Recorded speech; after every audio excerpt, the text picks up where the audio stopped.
Hey everyone, welcome back to That's Cakeable. I'm Janine, and this week I'm showing you how to make these gorgeous, delicious looking buttercream cakes using only ingredients that I sourced from, wait for it, my local supermarket. I'm sure you've seen these beautiful drip cakes sitting in display cabinets and thought recreating them is probably going to be difficult without going to a cake decorating supply store. Well, I'm here to tell you that you can create them at home with ingredients you get from your local grocer. I hope you enjoyed today's video.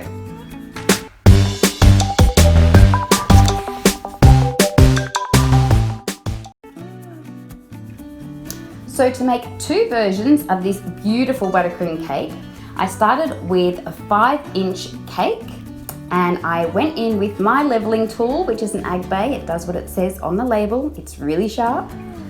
And I leveled my cake into 3 different layers. I think I come in with 4 later. I cheated a bit. I like a tall cake. And I just level it out with that tool. Now, if you don't have a leveling tool at home, it's okay. You can just take your cake, take a ruler and just a small paring knife, and just make marks at 1-inch increments or however tall you want your layers all the way around the cake with that paring knife. Then you can take your bread knife and then just use that guide as a cutting guide to layer your cake. That was really awkward, but it works. Just then go ahead and do that with the rest of your cake. Make sure that you're on a level surface to do this too, otherwise you're going to get squiff layers. I take my simple syrup and then I simple syrup each layer of my cake to make sure they stay nice and moist during the decorating process. Now I've stacked all the layers. I did out of 4, I cheated.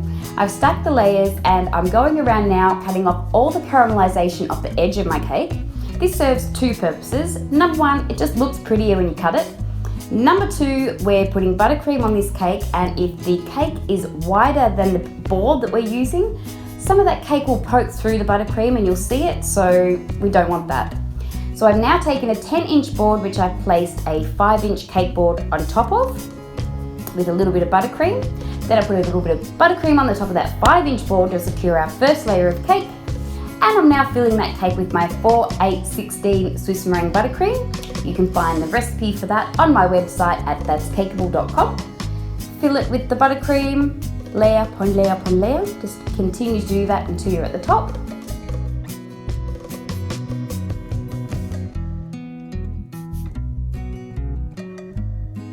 And then I've just put a little bit of buttercream on the top there to start our crumb coat. Now I go in with some buttercream around the outside to crumb coat to keep all those crumbs in.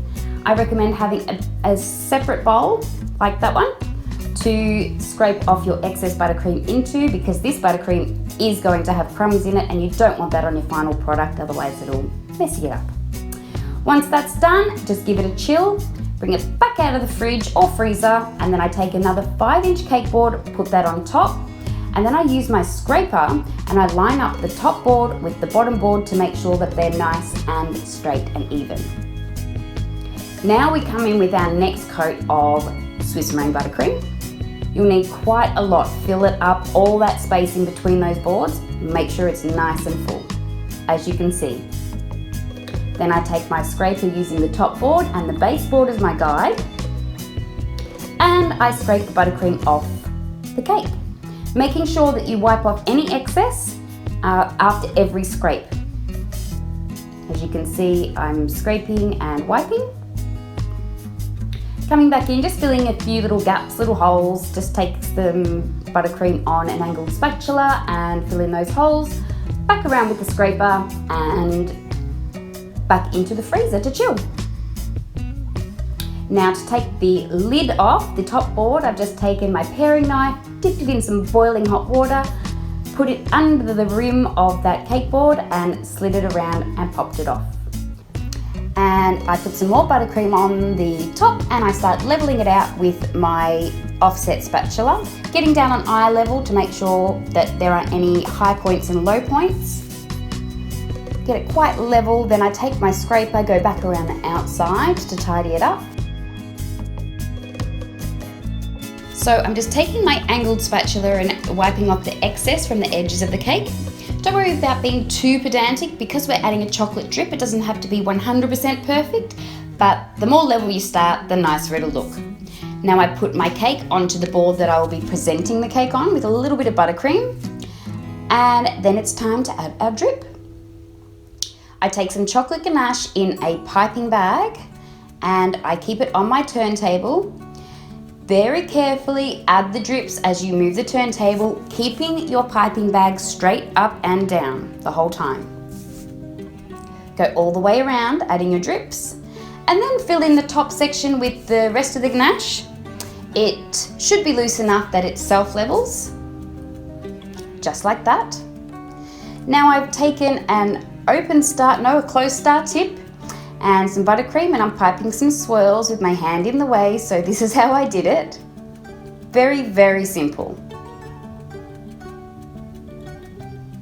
Adding some sprinkles that I got from the supermarket.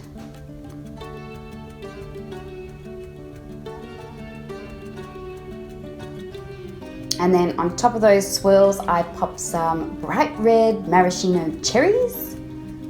I ended up cutting the stems a little bit later on because they were a bit long for my liking. And there you go. One pretty little buttercream cake. To decorate the second one, I used a slightly different piping technique. This was a closed star tip. And I will show you how I did these because my hand's in the way again. So you do like a 6, a backward 6, a forward 6, a backward 6. Very simple. To decorate this cake, I used some chopped peanuts, then some crispy little sprinkles that added a really nice crunch to this cake. All got from the supermarket, all from the supermarket. These I found at the supermarket. They were peanut brittle pieces covered in chocolate, and because this is a peanut butter cake, it just suited the theme. You can use whatever you like, of course.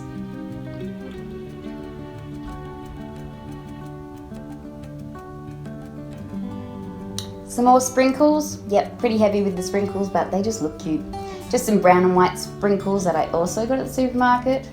And then I drizzled some of that chocolate ganache over the top. And it just looks like that sort of cake you want to dive into. Well, it does to me. And there you go, so simple, so effective. Don't forget you can use any ingredients that you wish in any colours you want for your theme. You can use biscuits and chocolates and macarons and sprinkles. You can even use fresh fruit and it will look amazing. And like I said, I got everything from my local supermarket that I use to decorate these cakes, so you can do it at home. So guys, I hope you enjoyed the video, and if you did, please don't forget to give me a big thumbs up so that I know you enjoyed it. Ask any questions in the comment section below. I'm more than happy to answer them all. And if you haven't already, don't forget to subscribe to my channel and hit the notification bell in the bottom so that you're notified every time I upload a new video. And now you can fulfill my catchphrase. It's time for you to go and get your cake on. Until next week, thank you for watching, and I'll see you then. Bye.